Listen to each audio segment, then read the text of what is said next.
Hello, story lovers, and welcome to English 10 Minutes. Sometimes, the hardest words to say are the ones that matter most. But what if you could sing them instead? Today's story is about finding your voice when your heart is full. Let the words wash over you, and let's learn English through emotion. I wrote you a song. My world had a soundtrack, and most of it was played on my old acoustic guitar.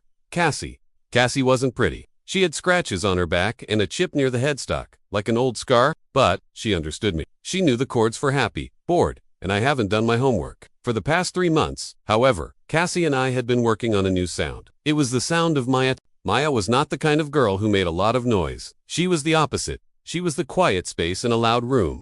I first noticed her at the Daily Grind, the coffee shop where I sometimes studied. She always sat at the small table by the window, the one with the wobbly leg. She didn't scroll on her phone. Instead, she would draw on napkins. She drew sleepy cats, swirling galaxies, and faces she saw in the coffee foam. Her laugh was rare, but when it came, it was soft, like wind chimes. Our friendship was built on small things. A shared smile when someone ordered a ridiculously complicated coffee. Passing the sugar without needing to ask. One afternoon, she looked at my open notebook, which was full of song lyrics and chord diagrams. "Do you write music?" she asked. Her voice was exactly as I expected. Quiet and warm. I felt my face get hot. "I try. It's mostly just noise." "I don't believe that," she said, her eyes looking at my notebook with real interest. "I bet your noise is beautiful." After that day, the music I was writing started to have a name. It was called The Girl by the Window. It was a simple melody, but it felt important.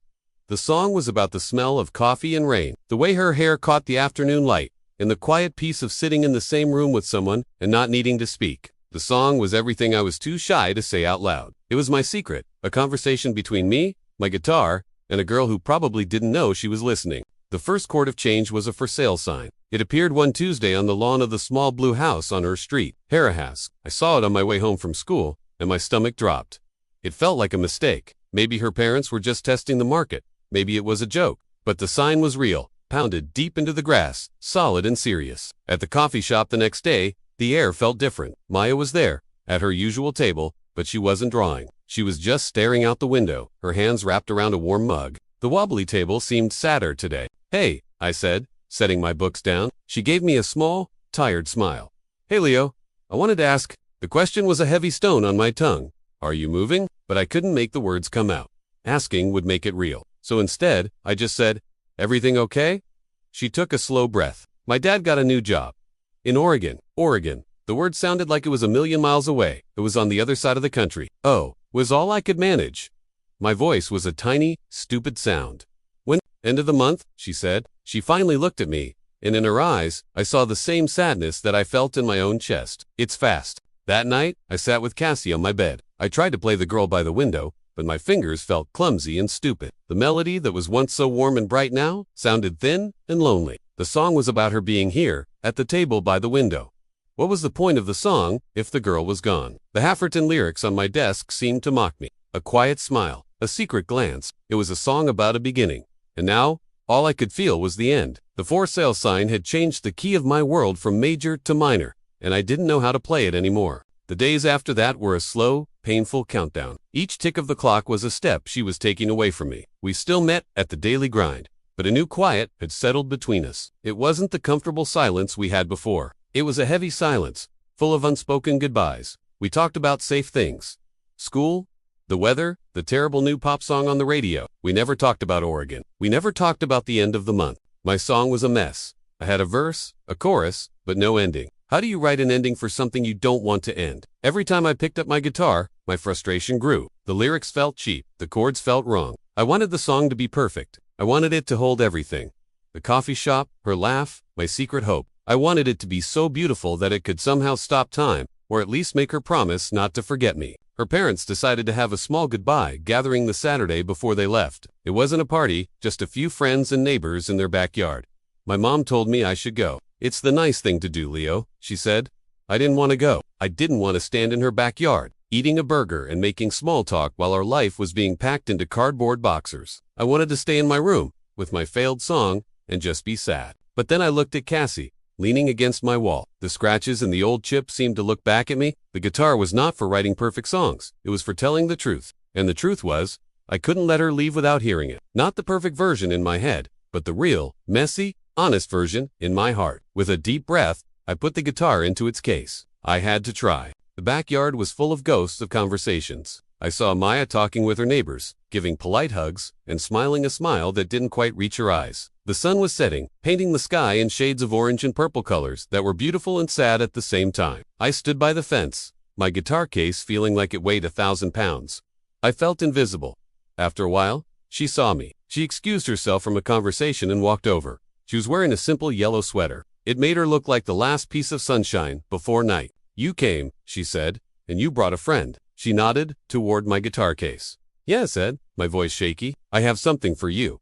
A goodbye present, I guess." She looked curious. "You do? Can we go somewhere quieter?" I asked, my heart hammering against my ribs. She led me to the front porch, away from the noise of the party. The street was quiet now. A single street lamp flickered on. We sat on the top step, the cool evening air making me shiver. I took Cassie out of her case. My hands were sweating. My fingers felt like they didn't belong to me. "Okay," I said, mostly to myself. "Don't be terrible." I took a breath, and I played. I didn't look at her. I looked at my hands, at the worn wood of the guitar. The first few chords were clumsy, just as I feared. But then, I thought about the first time I saw her drawing on a napkin, and the music started to flow.